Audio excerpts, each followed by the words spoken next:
Esta semana corresponde ver cantidad de movimiento o momentum lineal. ¿Ya? Vamos a partir por lo que vamos a llamar el problema clave, que es este que tenemos acá. Un carro de masa A un carro A de masa M igual a 20 kilos se mueve a una velocidad de 12 metros partido por segundo en dirección positiva del eje X. En cierto instante choca con otro carro B de igual masa que está inicialmente en reposo. Después del choque los carros se mueven separados.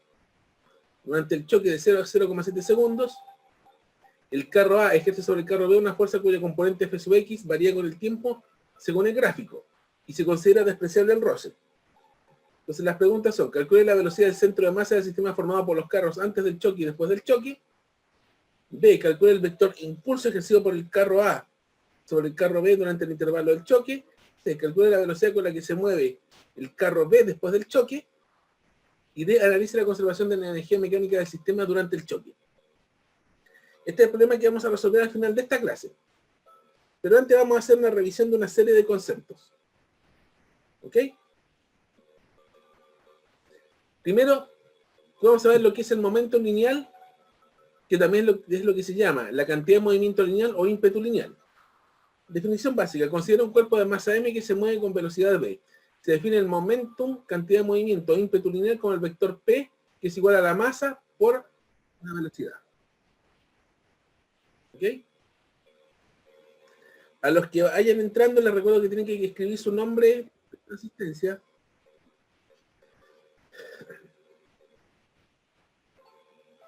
Como va a depender de la velocidad, siempre va a depender del marco de referencia del observador, el cual siempre tiene que ser especificado. Al ser una magnitud vectorial, como dice acá, se combina según las reglas de operaciones vectoriales, o sea, se suma como vectores, etcétera, etcétera. Algunas observaciones.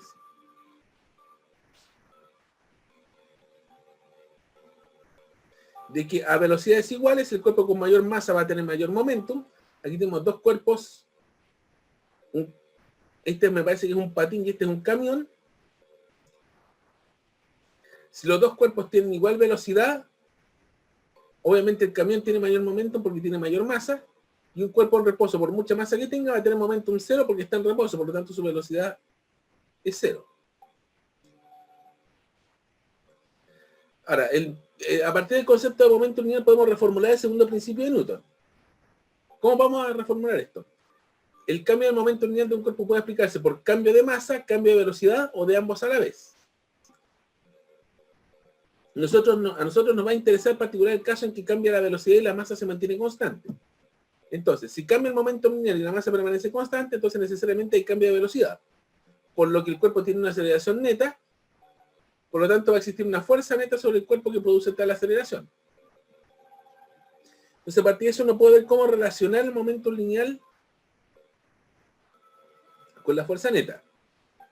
Entonces, a partir de esto, el segundo principio de Newton se puede reformular en función del momento lineal para masa constante de la siguiente manera. La fuerza neta es igual a la masa por la aceleración. La aceleración la reemplazamos por la derivada de la velocidad con respecto al tiempo. Como la masa es constante, estamos considerando caso de masa constante, podemos introducir la masa dentro de la derivada, entonces nos va a quedar la derivada de la masa por la velocidad partido por con respecto al tiempo, y masa por velocidad es momento, por lo tanto nos va a quedar que la fuerza neta es la derivada del momento lineal con respecto al tiempo. Entonces podemos decir que según este principio, la rapidez con la cual cambia el momento lineal de un cuerpo es proporcional a la fuerza neta que obra sobre este.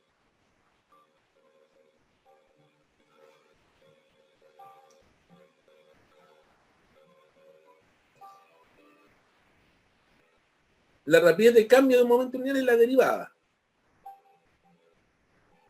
Ok, hola. Les repito que a todos los alumnos que vayan llegando tienen que anotar su nombre en chat para efecto de asistencia. Y el primer concepto que vamos a ver relacionado con esto es el de fuerzas impulsivas. Aquí vamos a llevar una fuerza impulsiva a aquellas fuerzas que se caracterizan por dos cosas: corta duración y gran magnitud máxima. Ejemplos de fuerzas impulsivas típicas son los golpes, las patadas, los choques. todo lo que sea golpes, patadas, choques, entra en lo que entra en la categoría de lo que son fuerzas impulsivas, corta duración, magnitud máxima, y que se suelen representar con un gráfico de fuerza versus tiempo que generalmente va a ser una cosa como esta, que es una fuerza que va a partir en un tiempo inicial, va a terminar en un tiempo final, que va a crecer violentamente, va a llegar a un máximo muy grande y después va a decrecer. O sea, la caracterización típica de una fuerza impulsiva sería esto.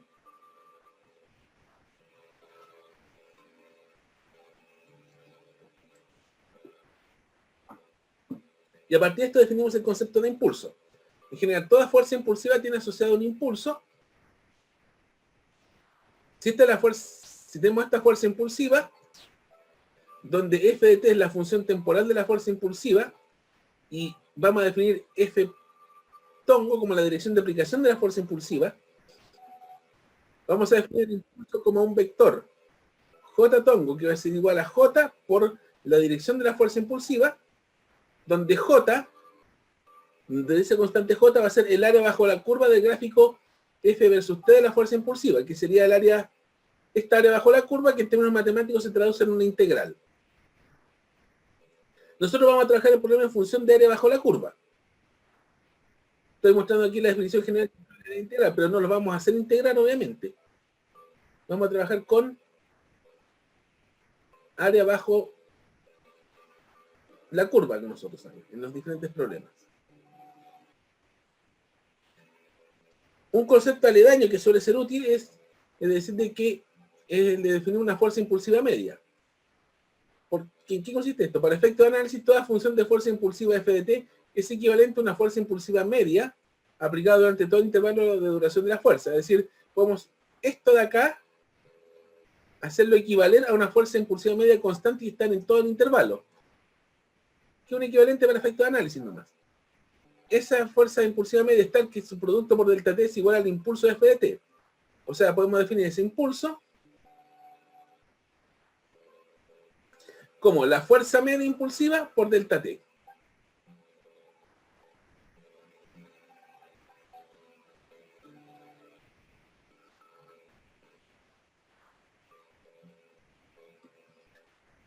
Y a partir de esto podemos definir lo que se llama el teorema del impulso en momento lineal.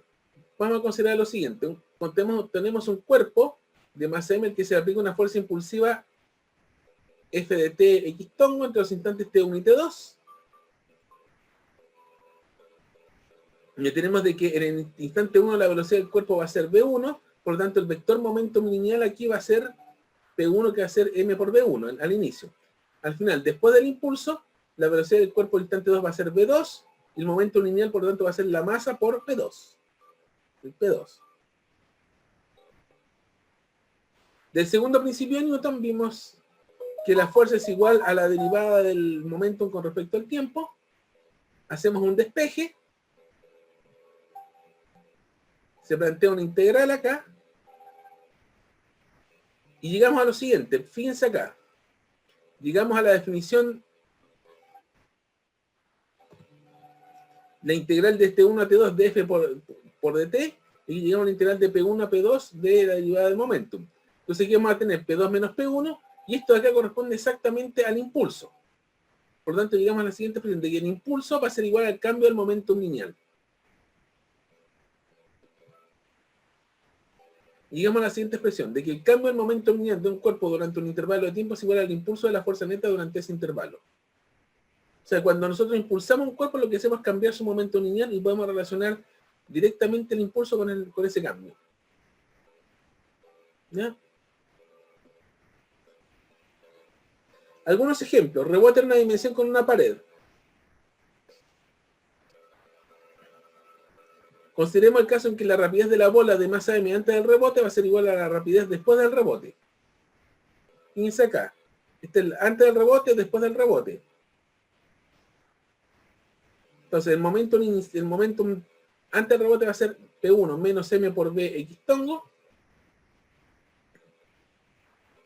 P2 va a ser m por b x tongo.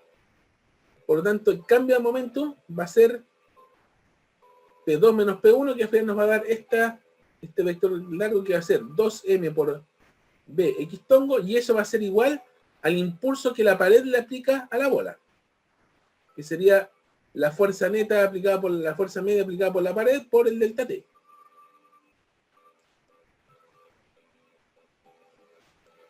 Ahora, si hiciéramos un rebote especular, con una rapidez de bola antes del choque igual a la rapidez de bola después del choque, fíjense lo que pasa. Ahora el momentum lineal sería una cosa así.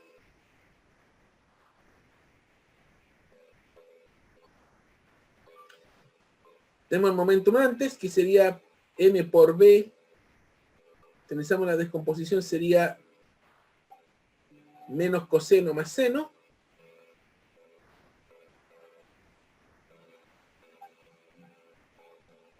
P2 sería coseno más seno. Restamos los dos. Nos va a quedar que el cambio de momentum va a ser 2mb coseno de teta. Si ustedes se fijan, si lo vemos vectorialmente, los momentum verticales se anulan, nos quedaría un cambio de momentum completamente horizontal.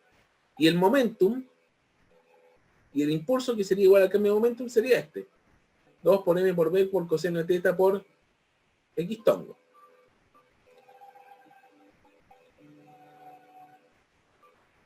Ahora consideremos la siguiente situación.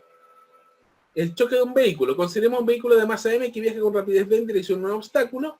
Vamos a considerar dos casos, un fardo de paja y una pared. Ustedes entiendan de que el efecto va a ser distinto para ambos.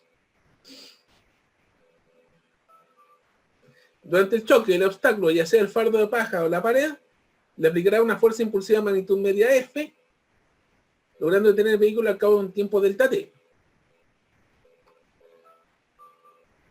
Entonces, ¿qué tenemos acá? El momento lineal del vehículo antes del choque va a ser m por b, x tongo. Después del choque va a ser 0 porque se va a detener. Entonces, la fuerza impulsiva del obstáculo sobre el vehículo se puede expresar como menos la fuerza media por x. ¿Por qué es negativa? Porque va oponiéndose al movimiento del vehículo. Entonces, el impulso aplicado por el obstáculo sobre el vehículo sería menos la fuerza media por delta t por x tongo. ¿Ya? Entonces, aplicando el teorema del impulso del momento lineal, o sea, impulso es igual a cambio de momentum, menos f media por delta t x tongo va a ser igual a 0 menos mb por x tongo, nos dejaría la siguiente expresión al final, de que la fuerza media por delta t, fuerza impulsiva media por delta t es igual a la masa por la velocidad con la que entra. Por lo tanto, la fuerza impulsiva media va a ser la masa por la velocidad partido por delta t. Esto es válido para ambos casos, ya sea el fardo de paja o ya sea la pared. Pero ¿qué es lo que diferencia ambos fenómenos? ¿Qué pasa con la paja? De que la paja es un elemento elástico, es una superficie elástica. La superficie elástica, la gracia que tiene es que prolonga el tiempo en impacto. Cuando tú golpeas algo con una superficie elástica, la superficie elástica lo que hace es que el tiempo de impacto sea mucho más grande, por lo que, si lo ves matemáticamente, aumenta este delta t y por lo tanto la fuerza media se reduce. Lo que explicaría por qué este vehículo casi no sufre daños producto del choque.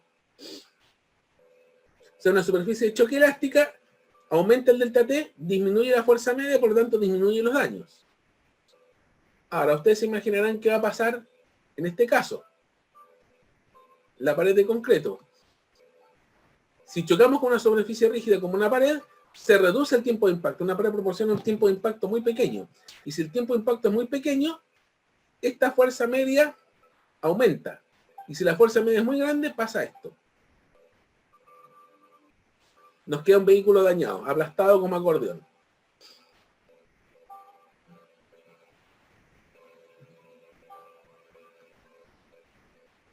Entonces, ¿qué situación tenemos? Esta sería la situación del vehículo chocando con la pared. Tenemos el mismo impulso. El choque con la pared es un choque de corta duración con una fuerza máxima grande y por lo tanto provoca muchos daños. Y el choque con el fardo de paja es un choque de larga duración con una fuerza máxima pequeña que provoca pocos daños. ¿Ya? Antes de entrar al ejercicio, quiero mostrar un par de videos que ilustran esta última situación. Cuando un huevo se lanza contra una pared, las fuerzas que lo detienen son grandes y actúan en un periodo muy corto. ¿Cómo podríamos detener el huevo sin esas fuerzas tan grandes de modo que el huevo no se rompa? Si el huevo se lanza contra una sábana holgada, el cambio total del momento es el mismo que antes, pero las fuerzas que actúan sobre el huevo son pequeñas y el choque dura más tiempo. El huevo permanece intacto.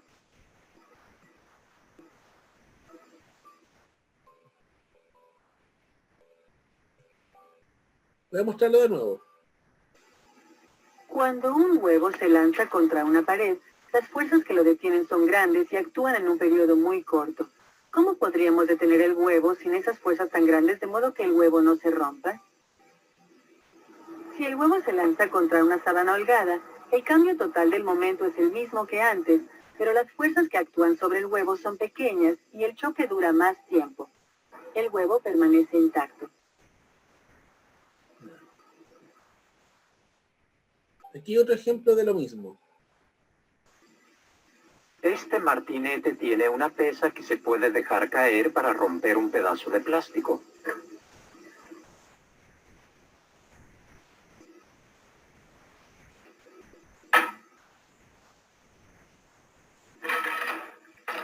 Si ponemos un pedazo de hule espuma sobre el plástico, la energía liberada en la caída es casi la misma, pero el choque ocurre más lentamente. La magnitud de la fuerza sobre el plástico se reduce y el plástico no se rompe. Esta animación muestra las fuerzas que actúan sobre la pesa y el plástico, primero sin hule espuma y luego con él.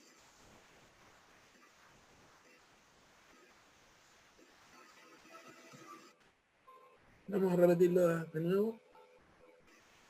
Este martinete tiene una pesa que se puede dejar caer para romper un pedazo de plástico.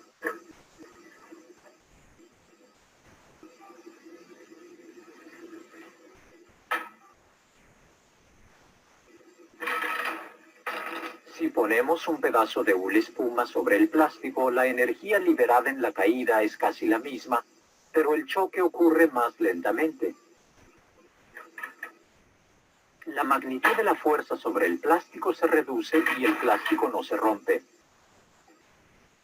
Esta animación muestra las fuerzas que actúan sobre la pesa y el plástico, primero sin hule espuma y luego con él.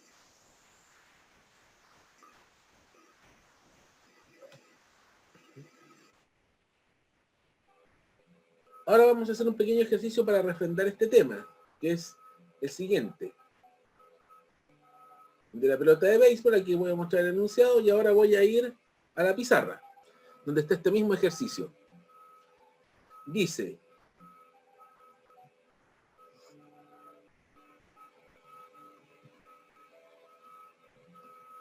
una pelota de béisbol que tiene una masa de 150 gramos se lanza con velocidad de 20 metros partido por segundo y luego de ser golpeada adquiere una velocidad de 50 metros partido por segundo en la dirección opuesta. Se pide calcular el momentum lineal de la pelota, en la pregunta A, y en la B, si el bate está a 0,1 segundos en contacto con la pelota, calcula la magnitud de la fuerza media ejercida por el bate sobre la pelota. Aplicación directa de lo que hemos estado viendo.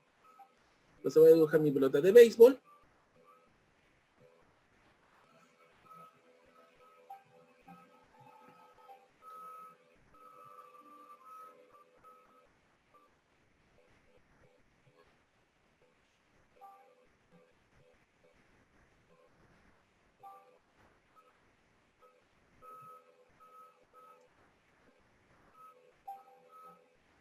La pelota de béisbol tiene una masa de 150 gramos. Un momento. Tenemos una situación antes.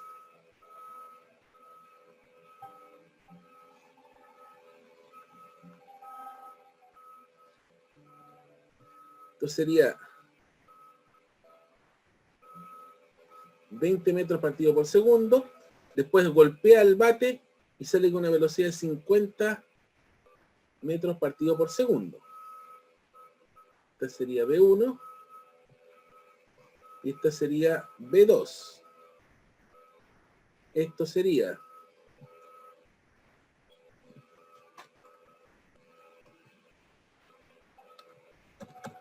la situación antes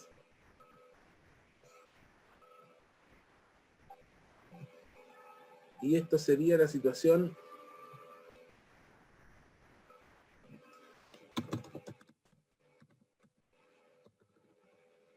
después.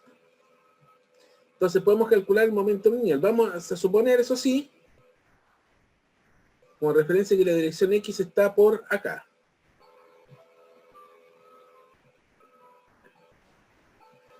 Contestando la pregunta A.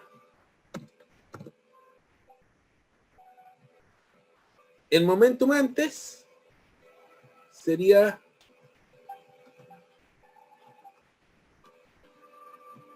inicialmente va con masa negativa, va en dirección negativa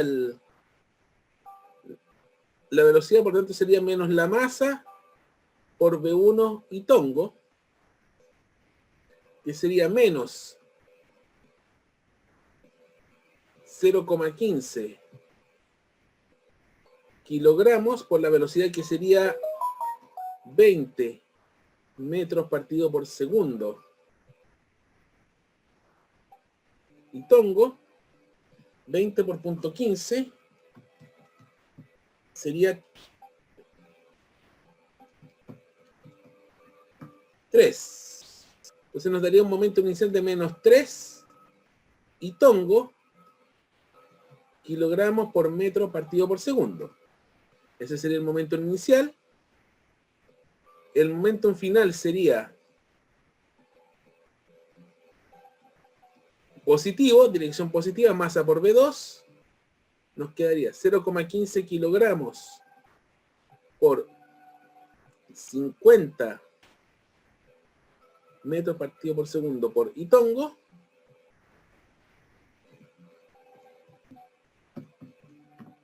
Eso nos daría 7,5 y tongo kilogramos por metro partido por segundo. Se nos pide el cambio de momentum lineal. Por lo tanto, el cambio de momentum, que sería P2 menos P1, sería 7,5 y tongo menos 3 y tongo kilogramos por metro partido por segundo, menos por menos, menos y menos da más, menos menos más, y eso sería 10,5 y tongo kilogramos por metro partido por segundo. Y ese sería el cambio de momentum lineal. ¿Qué es lo que se pregunta en la A? Tenemos cambio de momentum lineal. Ahora B, si el bate está 0,1 segundos en contacto con la pelota, calcule la magnitud de la fuerza media ejercida por el bate sobre la pelota. Entonces ahí entramos por el teorema de impulso y momentum lineal.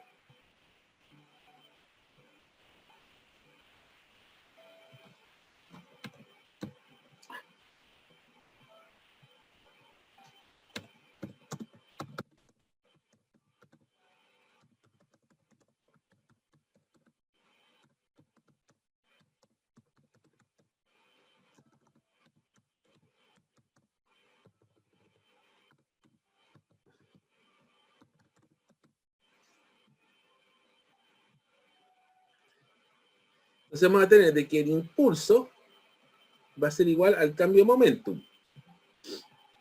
Donde el impulso en este caso sería la fuerza media que se nos está pidiendo por el delta T y tongo. Por lo tanto nos va a quedar fuerza media por delta T va a ser igual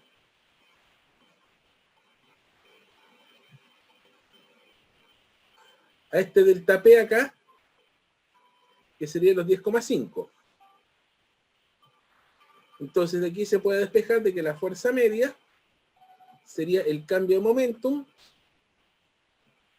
partido por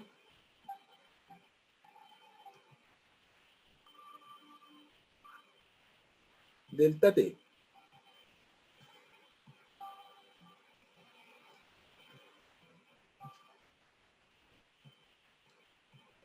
Entonces, nos va a quedar aquí finalmente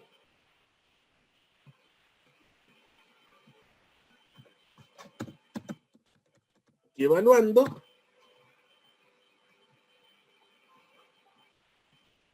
vamos a tener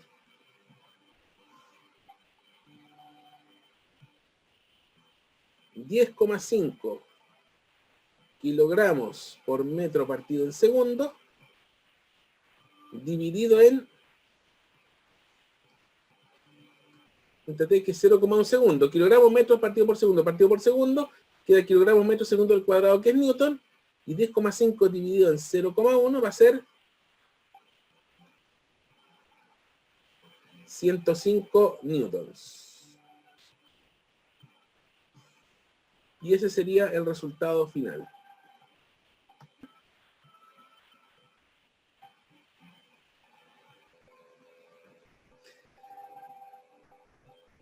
A partir de la idea de momento unidades podemos entrar al tema de lo que son sistemas de partículas, y esto va a marcar un antes y un después del curso. Hasta ahora, con el fin de centrar la atención en los movimientos de traslación, el estudio de los principios básicos de mecánica que hemos hecho, los hemos hecho considerando a los objetos como si fueran partículas con masa, pero sin tamaño. O sea, hasta ahora hemos analizado puras partículas. A partir de ahora, vamos a tener que entrar a considerar las dimensiones de los objetos. ¿Por qué? Porque en la práctica los objetos tienen tamaño, porque el análisis del movimiento en sus distintos puntos se hace más complejo. Si consideramos el tamaño del cuerpo, no solamente tenemos que considerar la traslación, sino que tenemos que considerar cosas como rotación y vibración. Desde aquí en adelante tenemos que empezar a pensar los cuerpos como objetos con tamaños, o si se quiere, como sistemas de partículas. A partir de ahora vamos a pensar en los cuerpos como sistemas de partículas. Y aquí tenemos que mencionar un concepto que se llama el centro de masa. Aquí tenemos una clava moviéndose en el aire con traslación y rotación simultánea. Y ahí vamos a ver que hay un punto particular de esta clava que se movería de la misma manera en que se movería una partícula de igual masa sometida a las mismas fuerzas externas. O sea que si este cuerpo fuera un cuerpo puntual, se movería de esta manera, como una parábola. Y hay un punto dentro de esta clava, de este volumen, que se mueve de esa manera. Y ese punto es el que se denomina centro de masa. Y vamos a hablar de que el movimiento de centro de masa también se denomina movimiento de traslación de un cuerpo. Ahora, ¿cómo se determina el centro de masa? Vamos a ver rápidamente esto. No es un tema de tanto interés en este curso, pero es necesario hacer la definición. Sea un sistema de dos partículas M1 y M2, respectivamente a distancias X1 y X2 del origen. Y definimos el centro de masa del sistema como el punto C que está ubicado en una distancia XCM del origen, y XCM se calcula de la siguiente manera. La masa 1 por la posición 1, más la masa 2 por la posición 2, dividido en la suma de las masas. Esa es la forma matemática de calcular el centro de masa de un sistema de dos partículas. Aquí hay una parte larga de definiciones que a lo mejor no van a llevar ningún ejercicio completo, pero van a servir para lo que viene posteriormente. Ahora, si consideramos un sistema de tres partículas, la lógica es la misma. Pero ahora el centro de masa va a tener una coordenada X y una coordenada Y. Aquí tenemos tres cuerpos con sus respectivas coordenadas y masas. ¿Cómo sería el centro de masa? Entonces aquí necesitamos dos coordenadas, la coordenada X y la coordenada Y. ¿Cómo se calcula la coordenada X? Masa 1 por posición horizontal de 1, más masa 2 por la posición horizontal de 2, más masa 3 por la posición horizontal de 3, dividido la suma de las masas. Y la coordenada vertical, análogamente, pero con las coordenadas con las posiciones verticales. M1 más I1, más la coordenada vertical I1, M2 más I2, más M3 por I3, dividido la suma de las masas. O sea, la sumatoria de los productos de masa por coordenada, horizontal y vertical según el caso, dividido la suma de las masas.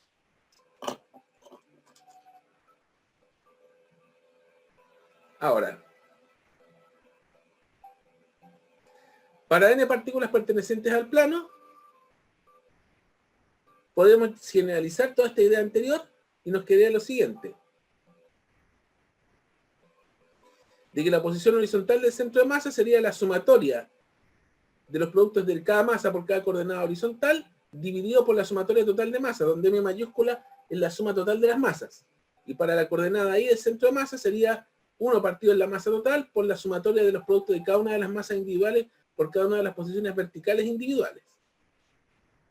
¿Ya? También podemos generalizar esto en el espacio.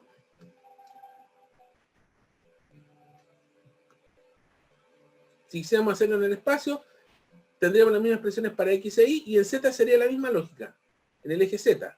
1 partido por la masa total por la sumatoria de los productos de las masas por las coordenadas z. ¿Bien?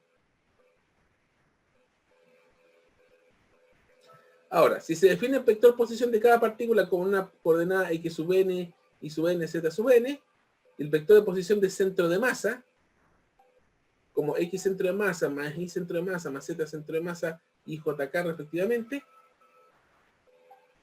entonces podemos obtener de que del vector posición de centro de masa va a ser 1 partido por la masa total por la sumatoria de los productos de las masas de cada una por las posiciones de cada uno de los cuerpos de cada una de las partículas.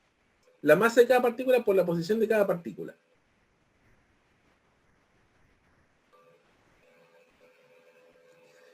Y aquí viene el movimiento de centro de masa. Consideremos el movimiento de un sistema de n partículas cuyas masas son m1 hasta mn y cuya masa total es m mayúscula. Como no entra ni sale masa al sistema, m permanece constante. De la definición de centro de masa se tiene que la masa por la posición del centro de masa sería esta sumatoria, lo vimos recién.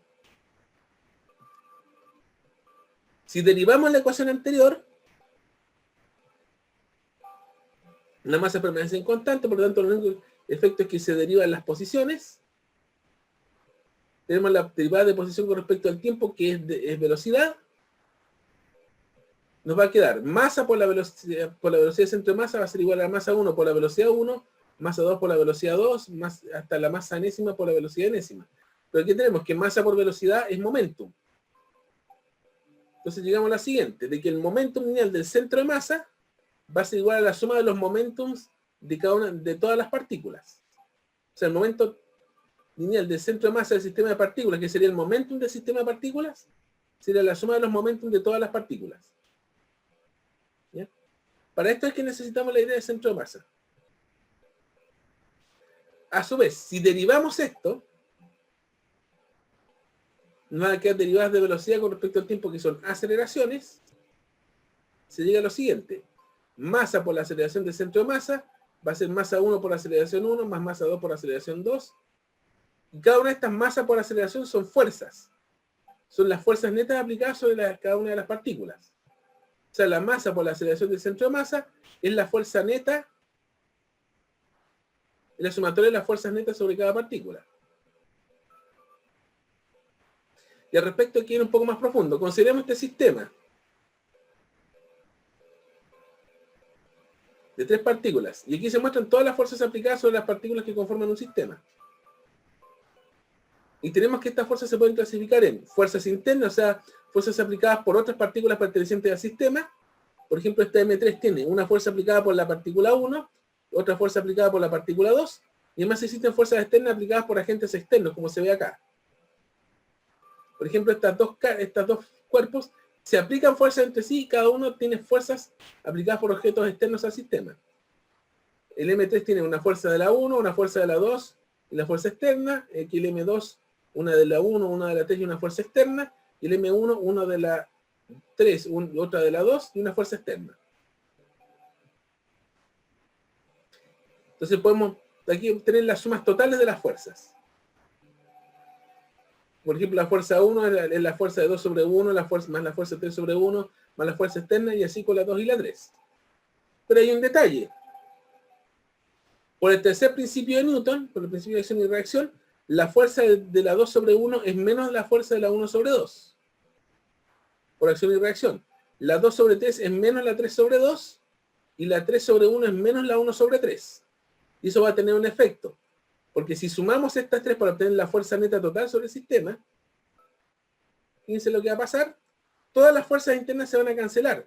La 2,1 con la 1,2, la 3,1 con la 1,3, la 3,2 con la 2,3, y nos van a quedar solamente las externas. Por lo tanto, la masa por la aceleración del centro de masa va a ser solamente, en la práctica, igual a la fuerza externa neta.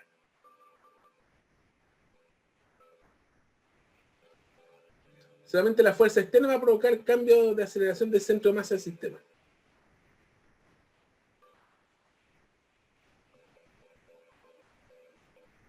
Por lo tanto, del cálculo del análisis anterior, el producto de la masa total del sistema por la aceleración de su centro de masa es igual a la suma vectorial de todas las fuerzas externas aplicadas sobre el grupo de partículas. Las fuerzas internas, como vimos, se anulan entre sí. aplicando el concepto de momentum lineal, tenemos que la fuerza externa va a ser igual a la masa por la aceleración del centro de masa, o masa por la derivada de la velocidad del centro de masa con respecto al tiempo.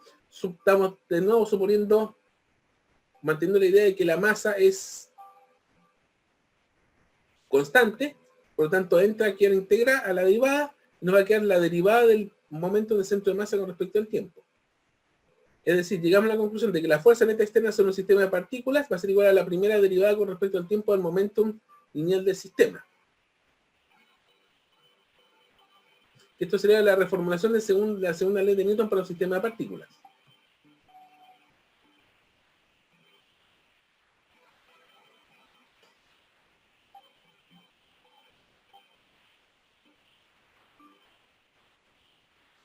Ahora, ¿qué quiere decir esto? Que el centro de masa de un sistema de partículas se mueve como si toda la masa del sistema estuviera concentrada en el centro de masa y todas las fuerzas externas se aplicaran en este punto. Consideremos este obús, esta bala que se dispara, en algún punto se divide en dos, entonces tenemos dos fragmentos que siguen trayectorias parabólicas individuales, pero el centro de masa del fragmento sigue teniendo la trayectoria que tendría el obús si es que no se hubiera fragmentado. O sea, el centro de masa sigue moviéndose como si este obús no se hubiera fragmentado y hubiera seguido moviéndose tal cual. Cada uno de los fragmentos sigue su propia trayectoria, pero el centro de masa mantiene ese movimiento parabólico original. ¿Ya? Luego, consideremos ahora un sistema de n partículas de masas m1, m2, m3, mn, donde la masa total del sistema permanece constante, donde no entra ni sale masa del sistema. Entonces tenemos que las partículas pueden interactuar entre sí, también puede haber fuerzas externas sobre ellas. La enésima partícula tiene asociada una velocidad v sub n y un momento lineal m sub n, v sub n. Entonces el sistema tendrá un momento lineal total en un cierto marco de referencia dado por la suma vectorial de los momentos lineales de las partículas individuales, que es algo que demostramos antes. ¿Ya? El momento lineal del sistema es la sumatoria de los momentos lineales de las partículas. Por ejemplo, aquí, el momento lineal de las partículas, supongamos que tenemos dos cuerpos de 1 kilo, este va con velocidad de 2 metros partido por segundo, este va con velocidad de 3 metros partido por segundo, por lo tanto la partícula 1 tiene 2x kilogramos metro partido por segundo, esta 2 tiene 3x kilogramos metro partido por segundo. El momento lineal del sistema de partículas completo es la suma de estas dos partículas, que sería 5x kilogramos metro partido por segundo. En este caso tenemos tres partículas.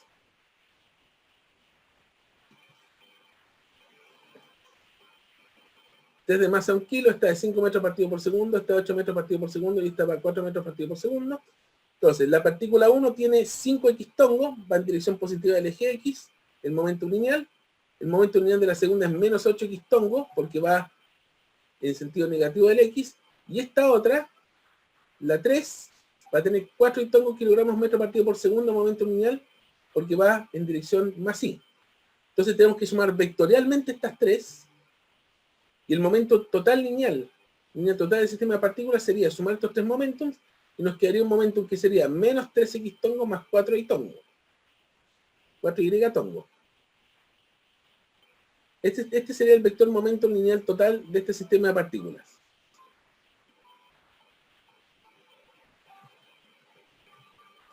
¿Ya? Entonces, del análisis del movimiento de centro de masa, tenemos también de que esta sumatoria de masas por velocidades es la masa por la velocidad del centro de masa, donde m es la masa total del sistema, y la velocidad del centro de masa es la velocidad del movimiento del centro de masa del sistema. Luego, el momento lineal total del sistema de partículas es igual al producto de la masa total del sistema por la velocidad de su centro de masa. Esta conclusión va a ser importante para el problema clave, porque nos va a permitir resolver una parte del problema. ¿Bien? Ojo con esto. Ahora, del segundo principio de Newton para los sistemas de partículas, sabemos que la masa por la aceleración del centro de masa va a ser igual a la fuerza externa. Si derivamos el momento lineal del sistema de partículas, nos va a quedar de que la derivada del momentum con respecto al tiempo va a ser igual a la masa por la aceleración del centro de masa.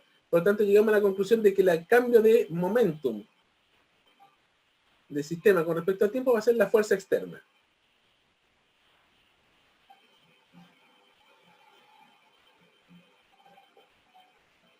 Y atención con lo que viene, que es la conservación de momento lineal que se deduce de esta expresión. De esta expresión de que la derivada del momentum con respecto al tiempo es la fuerza externa, supóngase que la fuerza externa neta es cero.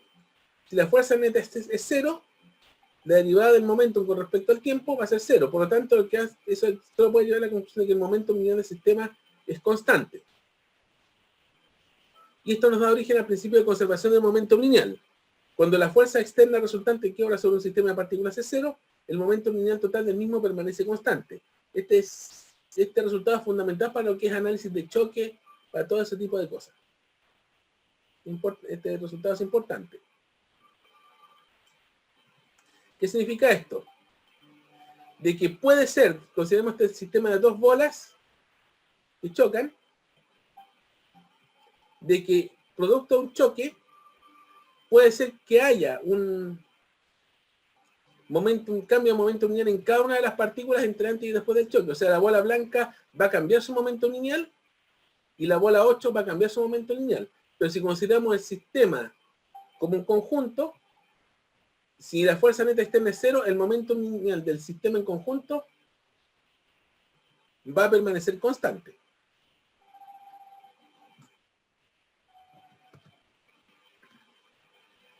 Ejemplo de esto. Aquí tenemos dos patinadores que se tocan mientras patinan sobre una superficie horizontal sin fricción. Este sería un caso donde habría conservación de momento lineal. ¿Por qué? Porque podemos considerar que el peso y la normal sobre cada patinador son fuerzas externas al sistema formado por ambos, pero la suma vectorial de ellas es cero, porque la fuerza neta externa es cero. Por lo tanto, en este caso, si por ejemplo dos patinadores van tomados de la mano y después en un momento dado se sueltan, o bien los dos patinadores van patinando separadamente y se toman de la mano, entonces debería haber conservación de momento lineal en el sistema formado por ambos patinadores. ¿Ya?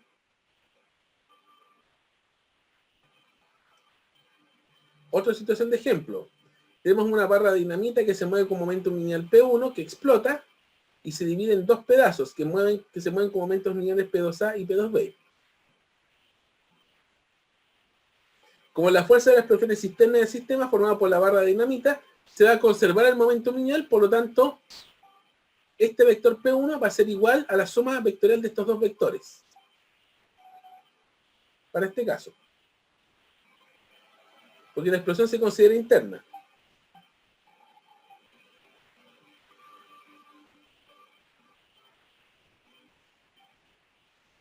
Otro ejemplo, dispara un arma de fuego. Este es un caso típico. Consideremos un cañón de masa MC en cuyo interior se encuentra una bala de masa M sub B. El cañón está apoyado en una superficie horizontal sin roce. El momento lineal de cada uno de los cuerpos antes del disparo va a ser cero porque están en reposo. ¿Ya?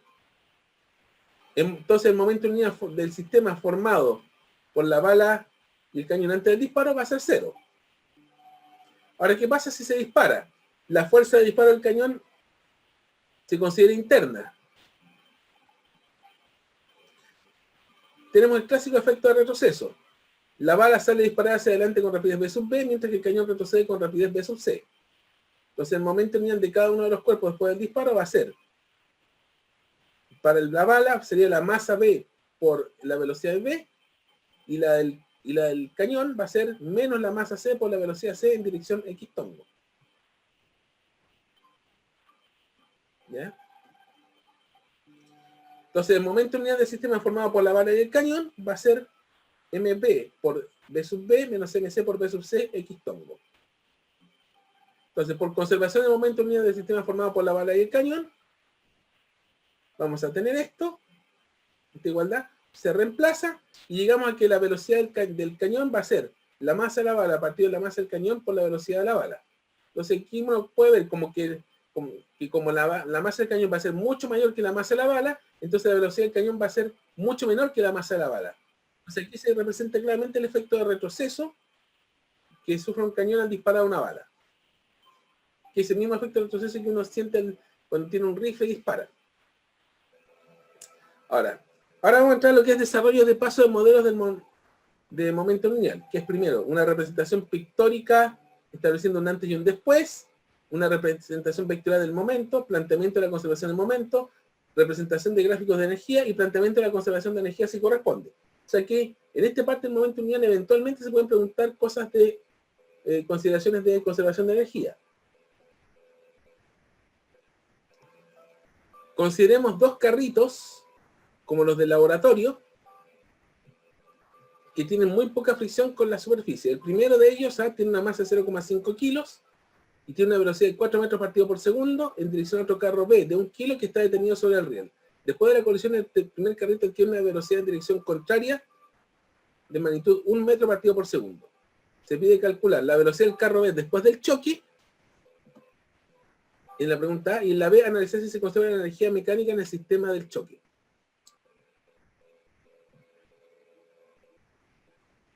Entonces voy a irme con la A acá.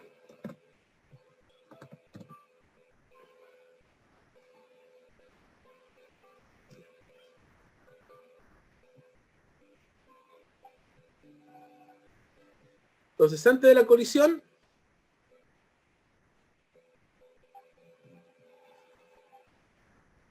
el momentum antes de la colisión va a ser, tenemos 4 metros partido por segundo por este carro que tiene 0,5 kilos, o sea, va a ser 0,5 kilos por 4 metros partido por segundo y tongo. Entonces esto nos daría un momentum A que sería 2 y tongo kilogramos por metro partido por segundo. Ahora, después de la colisión, vamos a tener que este carrito va a ir en sentido, va a ir en sentido opuesto, va a tener un momento negativo, o sea, vamos a tener menos 0,5 kilos por 1 metro partido por segundo, más esta que tiene 1 kilo por la velocidad B. Y se nos pide calcular. Y tongo.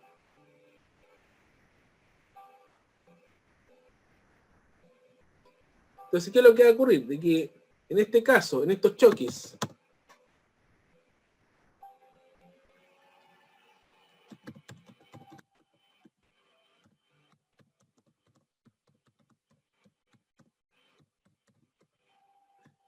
por conservación de momento lineal, nos va a quedar lo siguiente, de que el momentum antes va a ser igual al momentum después, lo que nos llevaría a que 2 y tongo, bueno, como todo está en dirección y tongo, voy a omitir los vectores unitarios. 2 kilogramos por metro partido por segundo es igual a menos 0,5 por 1 va a ser menos 0,5 kilogramos por metro partido por segundo más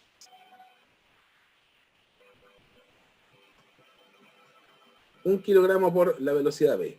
Entonces este lo paso sumando, nos va a quedar 2,5 kilogramos por metro partido por segundo igual a 1 kilogramo por la velocidad B. Simplifico los kilogramos. Nos va a quedar que la velocidad que va a adquirir el cuerpo B va a ser 2,5 metros partido por segundo.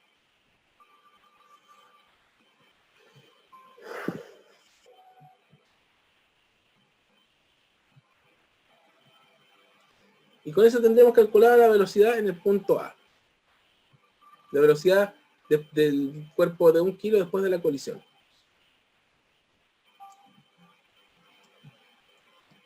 Ahora, respecto a la pregunta P.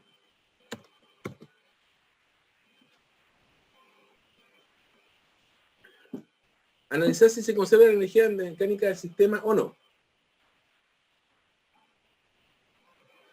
En este caso vamos a considerar solamente energía cinética.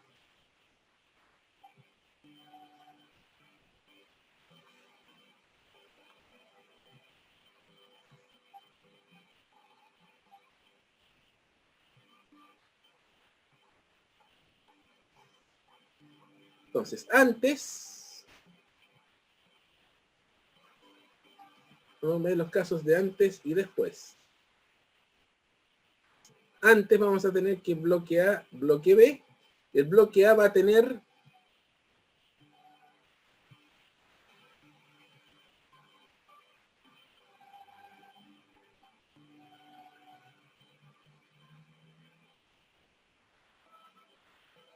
un momento. El bloque A va a tener una cierta energía cinética que va a ser una cosa así.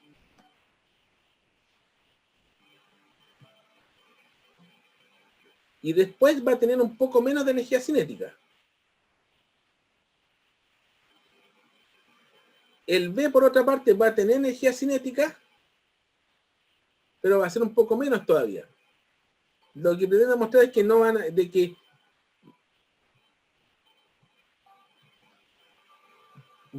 va a haber repartición de energía cinética,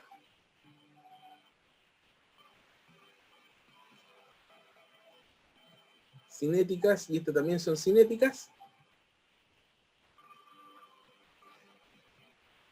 pero lo que vamos a tener inicialmente no va a ser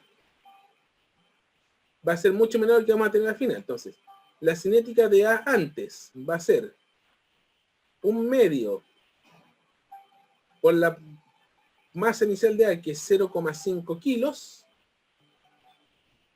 por la velocidad que tenía, que era 4 al cuadrado metros cuadrados segundo al cuadrado.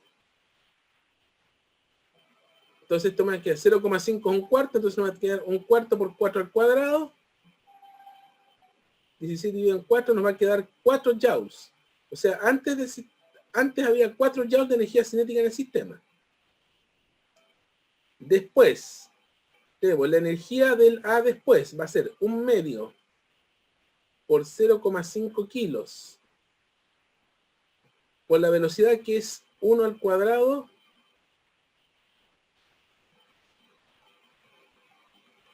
Vamos a decir que parte con una velocidad de 1 metro partido por segundo. Acá.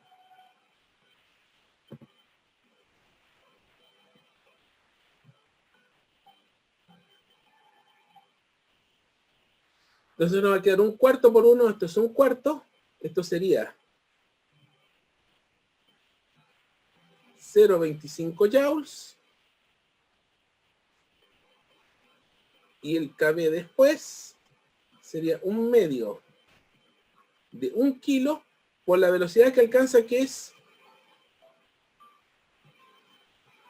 2,5 metros partido por segundo. O sea, sería 2,5 al cuadrado dividido en 2. Sería 3,125.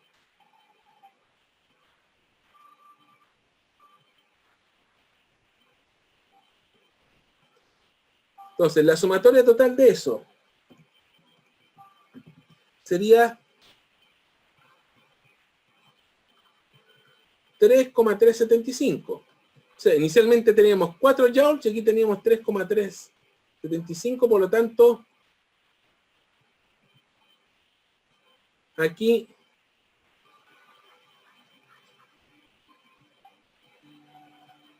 no se va a conservar la energía mecánica.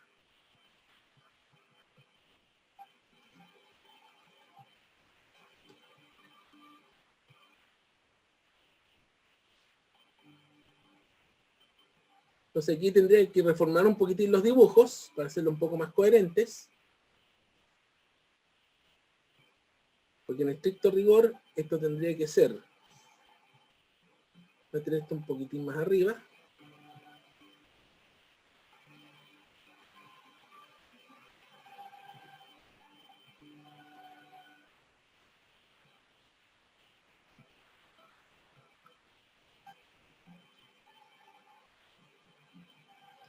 Va a ser más o menos proporcional. Esto tendría que ser 4.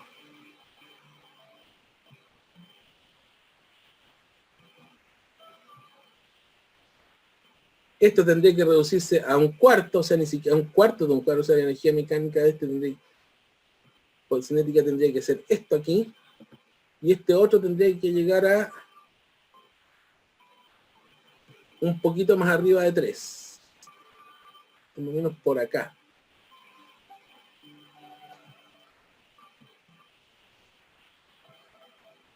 Para hacerlo un poco más proporcional.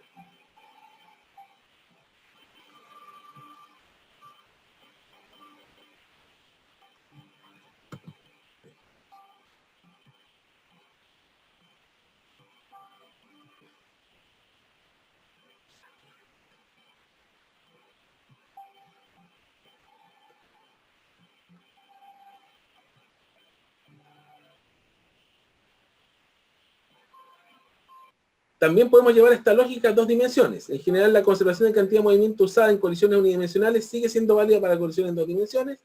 Para estos casos podemos usar un modelo vectorial en 2 dimensiones, en el cual se pueden plantear ecuaciones a partir de criterios geométricos y trigonométricos. Como por ejemplo este programa que vamos a hacer en pizarra a continuación. En un cruce de 2 calles choca un automóvil de masa 1000 kilos que se mueve con rapidez v sub a en dirección este, con una camioneta de masa MC 2000 kilos que se mueve con rapidez v sub c en dirección norte. Luego del choque, los 2 vehículos quedan unidos y se mueven con rapidez de 15 metros partido por segundo en dirección 30 grados al este del norte. Se pide construir un modelo de la situación descrita, usar el modelo para calcular v sub a y v sub c, y construir un modelo energético de la situación y usarlo para analizar si hay cambio de energía cinética durante el choque. Tenemos 2 cuerpos. La masa A que se mueve en dirección este,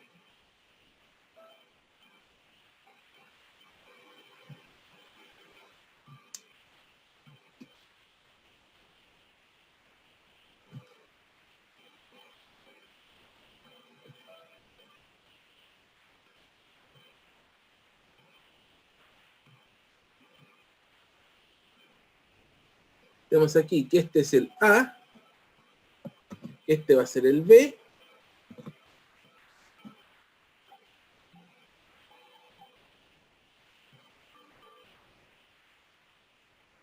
y se va a mover de esta manera.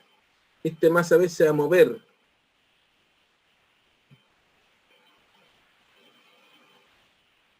hacia arriba. Esto sería antes del choque.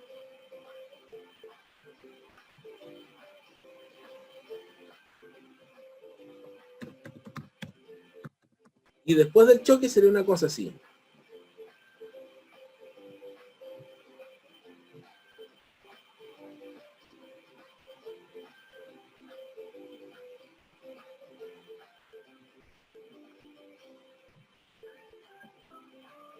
Y X, vamos a tener un masacote acá, que sería A más B,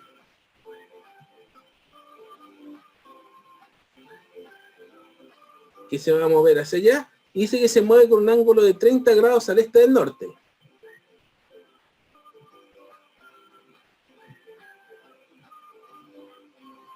O sea, se movería en estricto rigor de esta manera.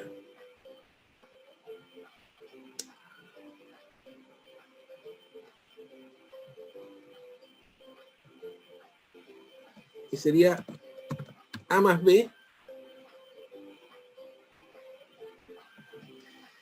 Y se movería a 30 grados al este del norte. El norte está en la dirección más I. Generalmente, este sería el norte, este sería el este. Al este del norte, dice 30 grados al este del norte. O sea, me paro en el norte y giro 30 grados al este. Ese sería el ángulo de 30 grados. Entonces tendríamos la siguiente situación acá. Tendríamos que este sería el momentum de A. Voy a acercarme acá.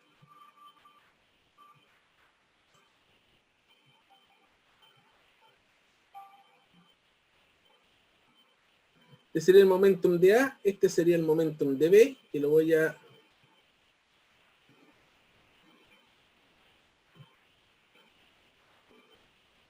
Sería así. Y este sería el momentum final.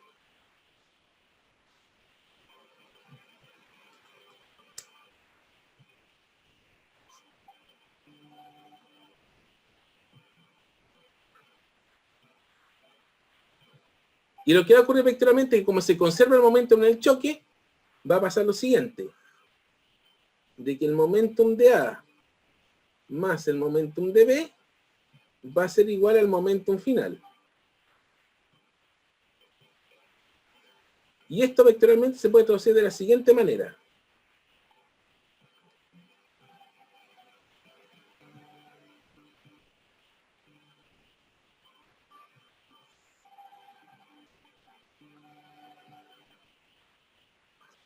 Este sería el momentum de A.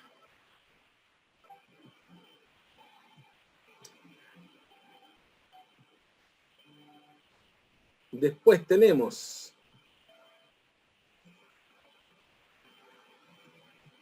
este sería el momentum de B. Y este sería el momentum final.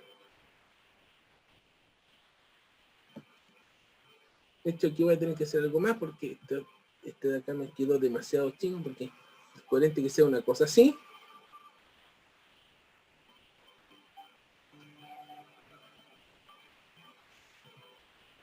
Nos quedaría esto.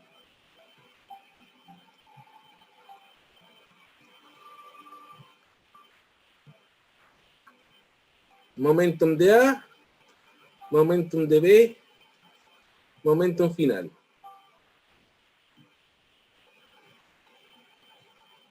Y además,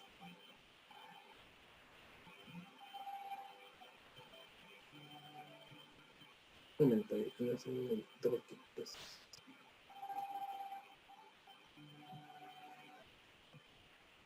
debería ser azul.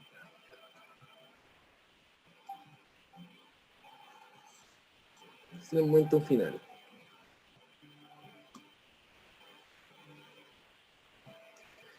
Y además voy a necesitar, si somos coherentes con la figura, aquí deben haber 30 grados, por lo tanto, estos de aquí son 30 grados, estos de aquí son 30 grados, esto es triángulo rectángulo y se forma un lindo triángulo rectángulo. Donde tenemos de que PA sería, digamos el enunciado,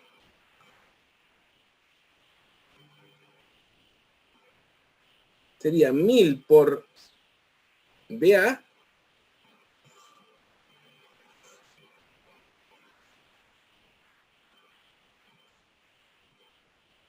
PB sería 2000 por BC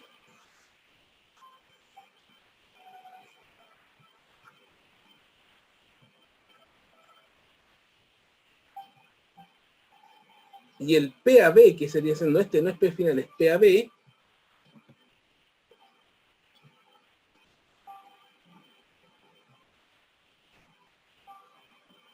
sería 1000, 2000, que sería 3000 por 15. Estoy omitiendo las unidades, que sería, esto sería 45.000. Sabiendo que las velocidades son en metros partido por segundo y que las masas son en kilos. Entonces nos quedaría al final este modelo.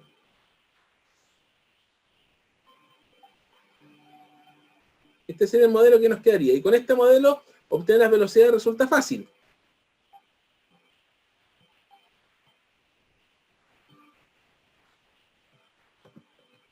¿Ya?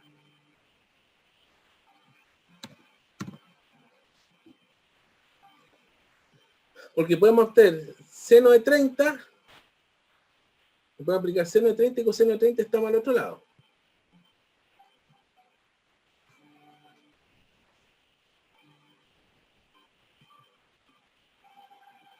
Entonces seno de 30, que es un medio, sería igual cateto opuesto, que es PA, dividido la hipotenusa, que es PAB.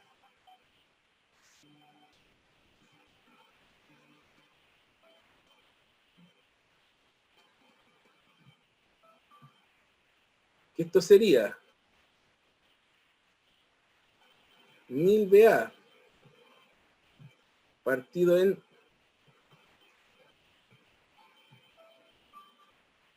45.000. Por lo tanto, aquí se puede obtener que la velocidad en A va a ser 45 partido en 2.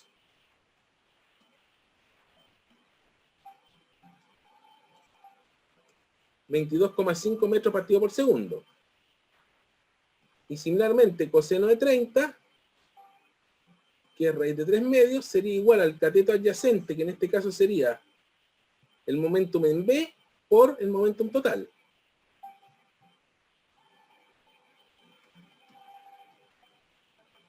En este caso sería 2000 B sub C partido en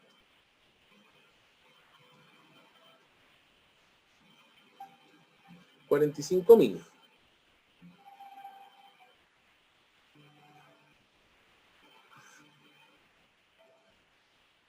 Aquí llegamos a que B sub C sería 45 por raíz de 3 partido en 4.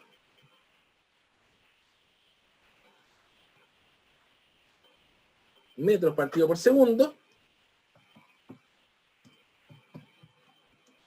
Que sería 19,49 metros partido por segundo.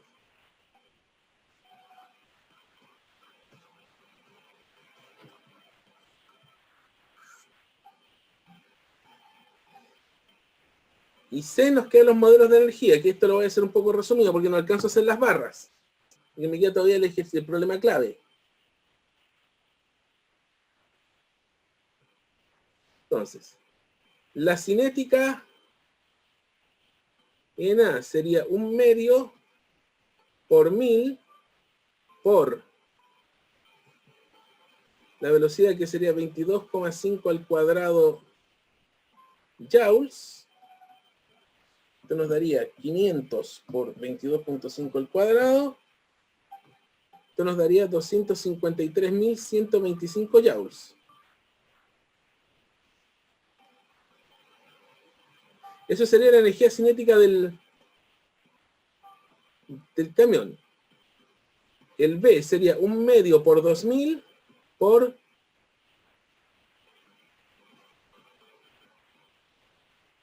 19,5 al cuadrado. Por...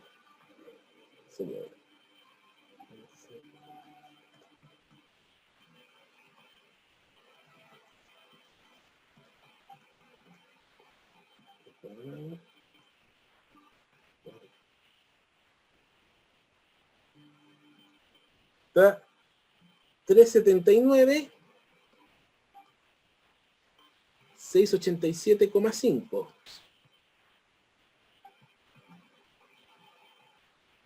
Si sumamos ambos, 253, 125, esto nos va a dar un total de 632, 812,5 joules. Y nos va a quedar la cinética final entre A y B, que sería 1 medio por la masa, que es 3.000 kilos, por 15 al cuadrado. Que sería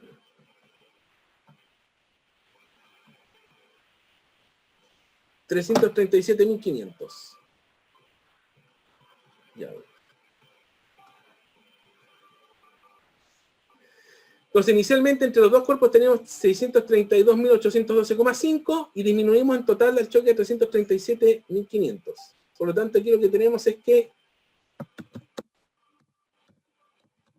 se pierde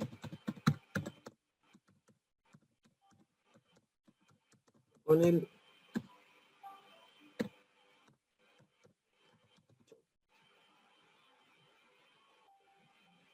Eso es lo que sucedería en este problema. No sé si hay alguna duda.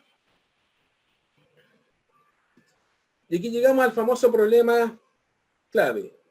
Dice, un carro A de masa 20 kilos se mueve a una velocidad de 12 metros partido por segundo en dirección positiva del eje X.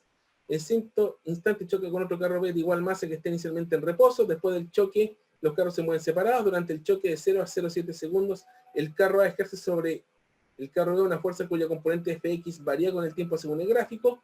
El roce es despreciable. Se nos pide calcular la velocidad del centro de masa del sistema formado por los dos carros antes del choque y después del choque. Después calcular el vector de impulso ejercido por el carro A sobre el carro B durante el intervalo. El choque, se calcula la velocidad con que se mueve el carro B después del choque y analiza la conservación de energía mecánica del sistema durante el choque. Veamos el A. Para el sistema de partículas mostrado, tenemos que el momento en total va a ser la masa total por el volumen, por la velocidad de centro de masa. Por lo tanto, la velocidad de centro de masa va a ser momentum total partido por la masa total. Antes del choque, el momentum total va a ser la masa por la velocidad. Y la masa total va a ser 2m. Si la masa de un cuerpo es m, la masa total va a ser 2m. Por lo tanto, la velocidad de centro de masa va a ser la masa por la velocidad partido en 2m. Esto va a ser igual a b medios, que sería 12 metros partido por segundo partido por 2, 6 metros partido por segundo. Y después del choque, como se conserva el momento lineal, el sistema del sistema después del choque, la velocidad de centro de masa sería la misma de antes del choque, es decir, 6 metros partido por segundo y tongo. La velocidad de centro de masa sería momentum total dividido en masa total. Eso lo vimos en algún momento. En la pregunta B, por la forma en que chocan el vector de impulso del carro de A sobre B sería este. Sería JAB igual a una constante JB por I tongo.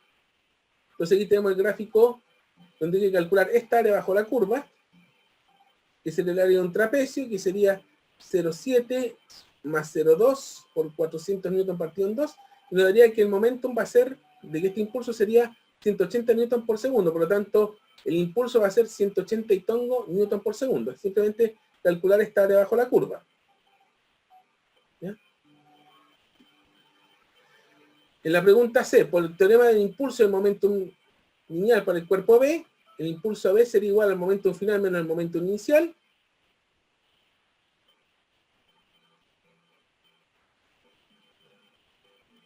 El momentum final para el cuerpo B sería 20 kilos por su velocidad 2, que la desconocemos. Como parte del reposo, el momento inicial del B es 0, por lo tanto 180 newtons por segundo sería igual a 20 kilos por la velocidad 2, por lo tanto la velocidad 2 sería 180 newtons por segundo partido en 20 kilos, y podemos ver aquí, de que si descomponemos todo eso, nos va a dar de que newton por segundo partido en kilo equivalente a metros partido por segundo, por lo tanto la velocidad del cuerpo 2 va a ser 6 metros partido por segundo.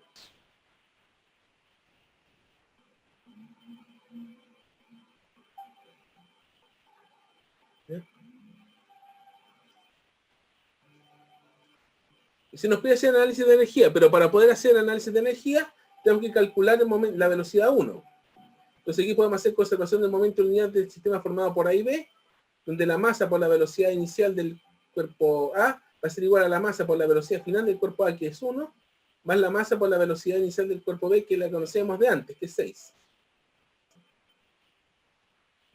Entonces nos queda esta expresión B es igual a B1 más B2, B1 sería B menos B2, 12 metros partido por segundo menos 6 metros partido por segundo, 6 metros partido por segundo. Entonces con eso conocemos la velocidad 1 y con eso podemos hacer los análisis de energía. Antes del choque tenemos que el momentum, que la velocidad, que la energía cinética inicial antes del choque sería un medio de la masa por la velocidad al cuadrado más 0, que sería un medio por 20 kilos por 12 metros partido segundo al cuadrado, nos daría 1440 joules. Después hay que calcular los momentums de ambos bloques. Sería un medio de la masa m por v1 al cuadrado más un medio de la masa m por v2 al cuadrado. Sería un medio de 20 por 6 al cuadrado más un medio de 20 por 6 al cuadrado. Al calcular esto nos va a dar 360 más 360, 720 joules en total. Y vamos a ver de que se produce una pérdida de energía cinética producto del choque, que sería de 720 joules. O sea, el K después menos K antes sería menos 720 joules. Y eso sería el problema clave. El próximo jueves vamos a ver estos problemas de acá, con un poco más de detalle. Son 6 problemas, como siempre voy a alcanzar a resolver los más que pueda, y el resto va a quedar en el video del año pasado.